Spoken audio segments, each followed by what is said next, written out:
Hey guys. So I posted that Google survey yesterday, and most of you, 20 of you, responded, and it seemed to me that a lot of you were looking for me doing these lectures. So I'm standing up right now, using my dresser as a standing desk, and I'm just going to walk through a little bit the interwar period for the United States foreign policy. So explaining a little bit how the United States gets involved in. Ooh, there's lyrics. Okay, that's okay. You know what I'm gonna do? Oh man. Boop. Okay. Sorry, my kids are in here listening to some smooth jazz as they do some reading. So, okay, but the lyrics kind of distracting. So let's have a bit of a chat about the issues that are following.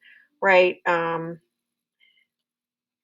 United States post, not just FDR's election, although the focus will be on FDR, but just generally speaking, how the United States retreats to this isolationist stance rather than being like really in the world, right? So the first issue you want to think about is the tensions that exist between these two kind of worldviews. On the one hand, you have people who are probably best represented by people like Wilson and to kind of like a lesser extent Theodore Roosevelt, who believe that the United States playing a larger role in the world will protect not just the United States, but also other countries. There's a sense that the United States needs to play a moral role in the world, right? That's like kind of his view that he's proposing in the 14 points, and then ultimately why he wants to create a League of Nations. And it also is supported by those who are in business who'd like to see some kind of like globalism, like in terms of trade. So, that being said, that's one side. The other side are groups who really are rejecting any kind of world role for the United States. Horrors of World War One are really fresh, and so people who want to reject the U.S. role in the world, taking a larger role, those are the groups who ultimately wind up opposing, right, the role of the United States in the League of Nations. And there's a bunch of different groups who sort of support that, right? Those who are isolationists don't want to be involved in the world. That's like isolationism. But you also have people who believe fundamentally that America First, that's actually winds up becoming later on a political party. It's called America First. One of its major politicians is Charles Lindbergh. You also have groups who oppose any kind of U.S. role in the world because they believe it is actually just a way for the United States to basically make a lot of money and promote capitalism. And then there are others who just kind of see this as a real rejection. If the United States gets involved in the world, it's a real rejection of everything the United States has kind of stood for before. Like, for example, Henry Cabot Lodge. And you were kind of always, we already did this before you guys even like left, right? Henry Cabot Lodge was this like vociferous, voice against the United States getting involved in the League of Nations. And his biggest, right, if you guys remember, his biggest argument against the League of Nations is that it's going to, the United States puts itself in a situation which it's going to dictate to other countries how they should rule themselves, then what's saying that other countries won't stop from doing the same to the United States. And it really, and it threatens the United States autonomy. That's its biggest concern, that the United States is going to lose its sense of self by participating in this kind of league. So it's rejected. However, there are groups who continue to push for disarmament, which is part of the problem, right, that leads to World War One. So in the early 1920s, you're looking at a situation in which in Washington, D.C., countries get together that say we need to diffuse militarism. We need to lessen the amount of weapons that people have access to. And really what the major goal here is to calm down the situation that's going on in the Pacific. So the United States and Japan have emerged right in the early 20th century as these two major powers in the Pacific region, and it's going to continue to be problematic. And I used to actually I might even find it again. It's actually not that bad. It's like a thing where you kind of see all the options that the United States had in terms of dealing with Japan. It's like kind of like a funish activity that I could just put out there for you guys. You see all these activities. It's like a choose your own adventure, and it's like Japan did this. What do you do? And the United States is like do nothing, and then or it's like don't do that. But ultimately, it obviously leads to Pearl Harbor. So that's where all of this is headed, right? The United States is doing a lot of things in the 1920s to kind of try to calm things down in the Pacific, but ultimately it winds up failing. Okay.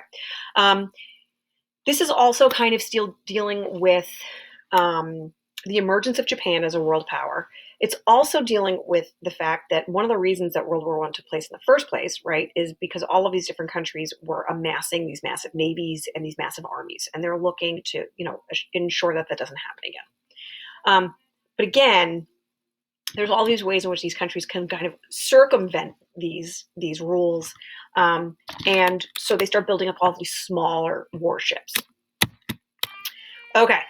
On this note, if you can make this bigger, I think if I present this, you lose my little face, but you won't lose my voice. But I think it's still kind of interesting to look at, right? So if you look at European debts to the United States, the United States winds up loaning a lot of money to help fight World War One, and you can see here, right, all the ways in which all of these nations are in debt to the United States. This is going to play a major role in understanding the catastrophic economic effects and causes really of the Great Depression, because all of these countries are linked together, and that's going to be a big deal. So why is the United States loaning all this money? What is this doing for the United States?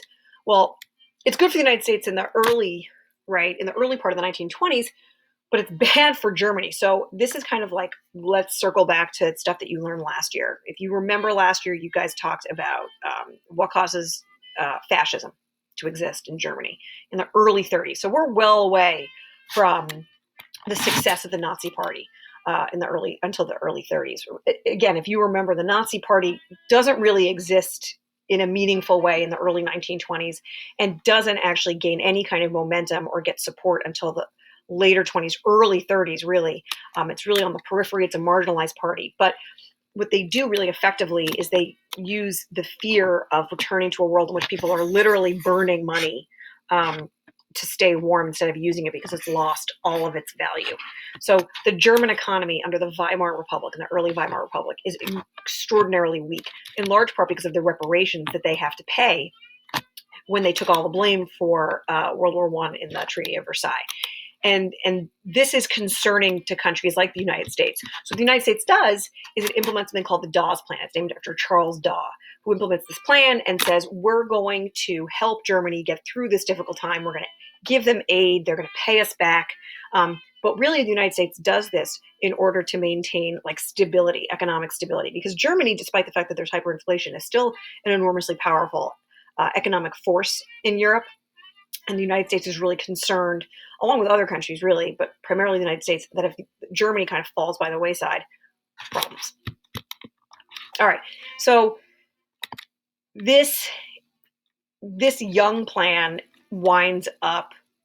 This is all linked up to the debt that Germany is obligated to pay as a result of the extremely punitive Versailles Treaty, which in large part is authored by, I think I say in large part like a lot now that I'm thinking about it. But anyway, which is authored a lot by, I didn't this time, by France, which is really, really angry at Germany, so angry as a result of World War I. By the way, this word, moratorium, hold on, I'm going to use my tools. Moratorium. Woo, fancy. Right, debt moratorium means moratorium means a stoppage, a cessation of, like that means death, really, is what it means. So it means you don't have to pay this debt back anymore. Okay. Let me get this out. All right. Having problems. I want to hide my tools and get rid of this. Okay.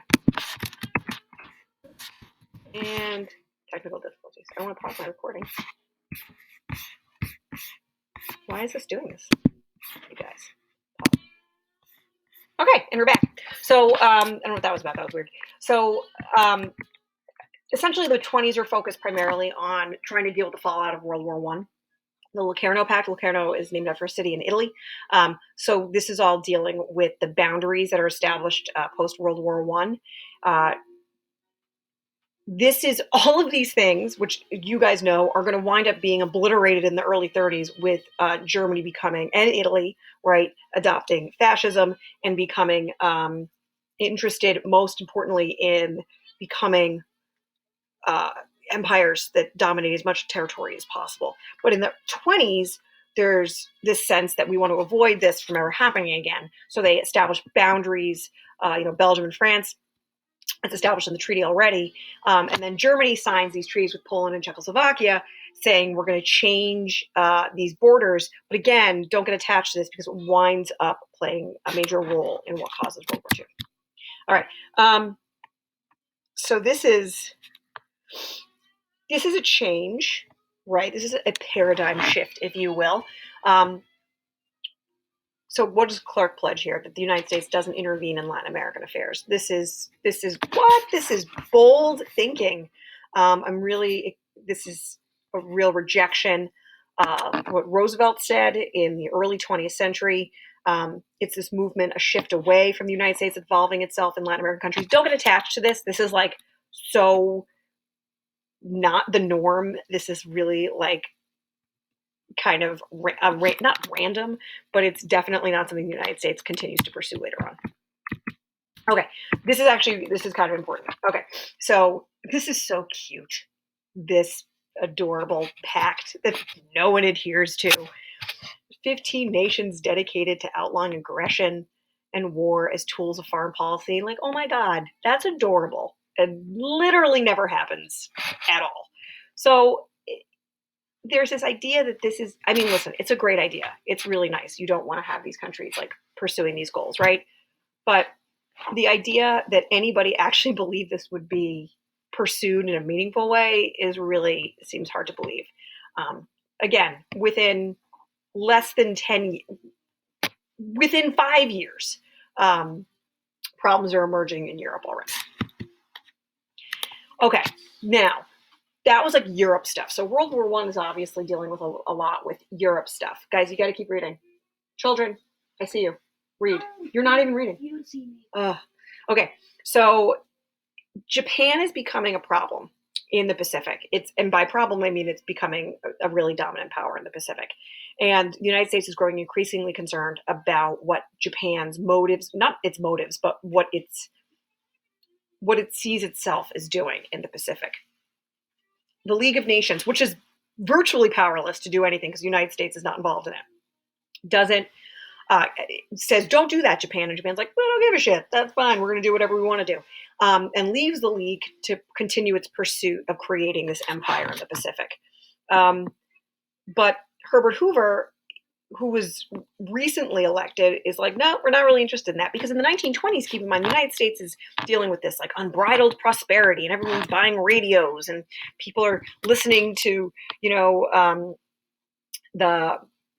oh my gosh, why is my mind blinking? Scopes trial on the radio, right? Like this is far removed, literally and figuratively, from most Americans' minds.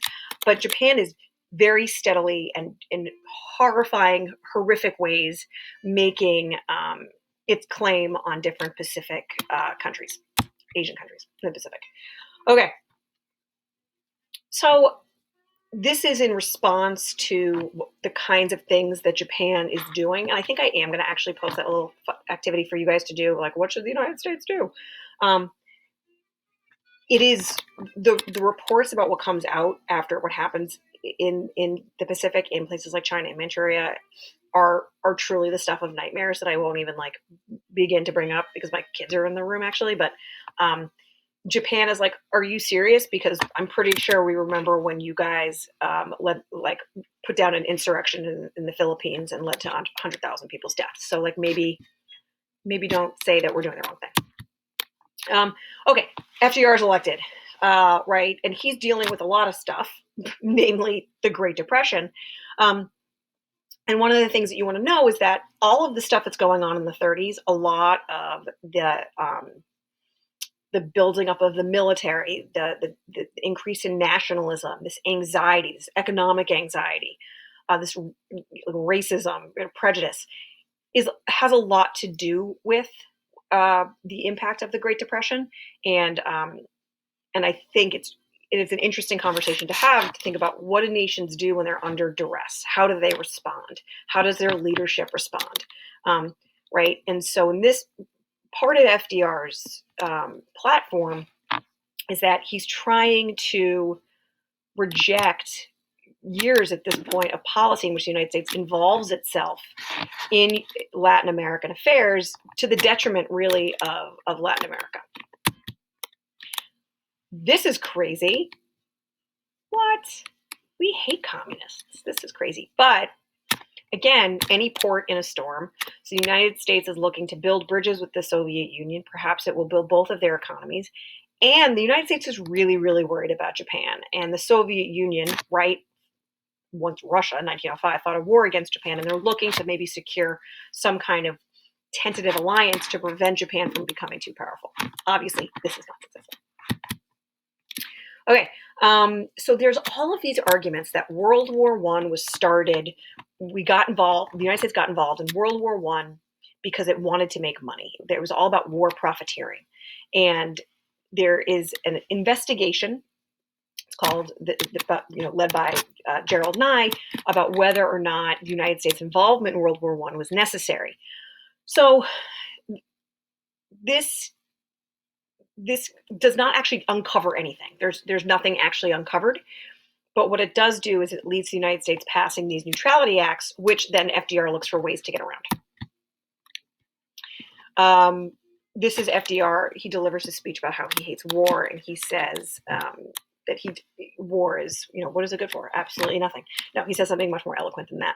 But it represents this firm commitment at this point for the United States staying out of war. Now, in 1936, this is the Berlin Olympics, right? 1936. People know things in Nazi Germany are bad. Mussolini is wildly popular in Italy and has been for about 10 years at this point. Fascism, people are like, I don't know, maybe this is a good idea. Soviet Union getting more and more powerful. There are rumblings that there are concerns in Europe, but FDR is still really firmly committed to keeping the United States out of that. This is, nothing ever happens here, but it's basically about ensuring that the United States can't get involved in war. In addition, right? So in addition to Congress declaring war, you want the people to agree to the war, but it doesn't happen. Okay, so all of these neutrality acts are in and of themselves not particularly interesting. What it does, though, is it reveals the commitment of the United States to remaining neutral, not wanting to get involved in European conflicts and European affairs. Says if there's foreign war, there's going to be certain limits on what can happen. Okay, so you can't sell arms or munitions to countries engaged in fighting. You can't give money, right, to countries who are involved in fighting. You can't travel on any kind of ship, right, or ship really, of nations that are involved in war. So you basically don't want to get involved in anything. The Spanish Civil War is going on, right? Fascist leaders, fascist supporters are fighting Republican forces. Ernest Hemingway, wrong person. George Orwell writes a book called Homage to Catalonia, all about the efforts of Americans, right, who get involved in fighting war. He's like a journalist. That's the Abraham Lincoln Brigade, people who sign up to fight in the Spanish-American War. Things are bad, but it limits what the president can do. And America is still very firmly entrenched in this, we're not getting involved. We're not doing it. You can see in this cartoon, right? There's all of these clouds, these war clouds in Europe, and Uncle Sam's ignoring it, right? There's this sense that it's not that people weren't aware. People were clearly aware of what was going on. It's not like people were completely clueless, but they were very reluctant to try to commit the United States to anything. All right, so this is another example of increasingly tense relations between the United States and Japan. And again, the United States is really reticent to get involved in any kind of war with Japan. Says, sorry, we didn't mean it. And the United States is like, no, it's fine. We're just going to ignore this because we don't really want to commit ourselves to war against you. But what Japanese leadership perceives is that the United States is like, oh, like they'll let us kind of do whatever because they're not stopping us more forcefully. Okay, I already talked about this, so I'm moving on. Okay, this is all stuff from last year. If you want me to go into more depth about any of this, I can do like a quick like World War II lead up to World War II refresher. But as of, I don't think. But if you do, let me know. Let me know in the comments. Now, just send me a text or whatever and let me know, or put a comment in the YouTube thing where I post this, and then you can let me know if you want me to do it. But I'm not gonna do it right now. Okay, so Germany invades Poland along with the Soviet Union September 1st, 1939, even though he promised Neville Chamberlain that he like super wasn't going to do that, but Hitler is known for many things. One of them is not his honesty. He is a liar. And what this does is says the United States can give stuff to European countries, right? It frees up a little bit what the United States is able to do to allow the U.S. economy, right, to grow, and that's why the United States is known as the arsenal of democracies, providing weapons and munitions and resources to help Europeans fight in 1939. Because at this point, France is still in it, but not for long. Okay, this fucking asshole, excuse my language. Charles Lindbergh is actually kind of apparently like a dummy. Like he's not, well, he's not a dummy. Let me rephrase that. He's not a dummy. He's not fucking asshole. I shouldn't say that. Charles Lindbergh, famous for flying across the Atlantic Ocean and landing in Paris. What did he bring with him? A razor and his passport. He's super handsome. His baby got kidnapped and it was murdered. Like, that's really sad. And he winds up getting a lot of recognition from Nazis in Germany. And they're like, oh my God, Charles Lindbergh, you're like super handsome in this Aryan way. And he's like, I am handsome in this Aryan way. And there were like a lot of people in America who were like, I don't know. I think Hitler has some pretty great ideas, and I hate Jews. Because a lot of people in the United States were actually like rabid anti-Semites, like Charles Lindbergh. They're actually, I think they just put this show, it's on Amazon Prime, I think, about like Philip Roth wrote this book, and it's basically like, what if Charles Lindbergh had gotten elected instead of FDR? And then historians are like, that would never have happened. What could have happened, though, was FDR could have been assassinated in 1933, but that he doesn't happen. But this is like keep the United States out of war. But he has like ties to Nazi Germany. So it's not like just keep the United States out of war. It's like keep the United States out of war and like maybe tacitly approve of what's going on in Nazi Germany. So there's a real push here to be like, maybe like let's still not get involved. All right. So in 1941, the United States still not just yet involved, but we're giving a tremendous amount of support to all of these countries who are now at this point fighting Nazi Germany, and then obviously and fascist Italy. So if you look here, the Soviet Union for a time had that non-aggression pact with Germany, right? But then Hitler like violates that because again he's a liar. So the United States is producing a tremendous amount, and this is one of the things that winds up actually bringing the United States out of its depression. Okay, now what winds up happening is that the United States is bombed December 7th, 1941, and over 3,000 Americans are killed. I think that number's right. I should know that. That's bad. So yeah, it's like that. It's 3,000. So this is what obviously propels him to declare war. But this is like, and Americans are aware that there's going to be an attack. They think it's going to be in the Philippines. They don't think it's going to be in Hawaii. But I can actually post some cool stuff about why Japan decided to bomb here and not the Philippines. But this is what propels the United States into war. That's the admiral who's responsible for the bombing. And then this is a view from a Japanese plane. And then this is, I am so old, how old am I, that when I was in elementary school, they would still like talk about this day like on the loudspeaker. They'd be like December 7th. And then FDR winds up, declaring war. And this is the ship that is destroyed. It's really, truly horrific. But this is what gets the United States involved. And then we're going to talk a little bit more probably this week and next week about how the United States gets involved and what that looks like from a U.S. perspective rather than like watching Dunkirk all over again. Okay, so I hope this was helpful. I don't know if it was.